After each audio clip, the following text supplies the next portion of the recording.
Hello my lovely students, welcome back to my channel. In this video I am going to explain 2.7 making rotating arms chapter 2 lines and angles.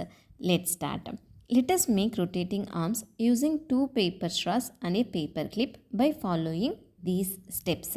There are 3 steps. First, take 2 paper straws and a paper clip.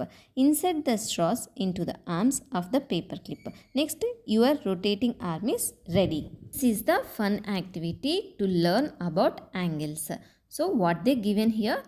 They said that take 2 straws. These are 2 straws and 1 paper clip. Next, insert the straws into the 2 arms of the paper clip. Like this I inserted and you can see the angle here. Now if we can rotate the straws around the clip and form different angles. Are you observing it?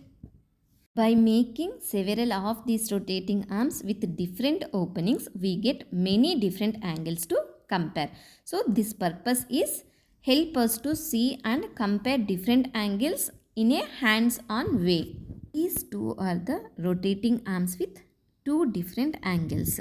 With this, what we understood is that by making rotating arms using 2 straws and a paper clip, we can move the straws to make different openings. These openings are called angles. Next, take a cardboard and make an angle shaped slit as shown below by cutting out the shape of one of the rotating arms. We cut an angle shaped slit in cardboard, but here I cut in paper. Now we test which rotating arm can pass through it. If the arm's angle is smaller than the slit angle, it will not pass through it. If you observe it here, this angle is not passing through the slit. Next, when angles are equal, the arms pass perfectly. See, this angle is passing through perfectly. And if the arm's angle is greater than the slit angle, it will not pass. So what we observe here? The equality of angle, not the size or length of the arms. When it is equal angle, then only it will pass through the slit. Only the pair of rotating arms where the angle is equal to that of the slit passes through the slit.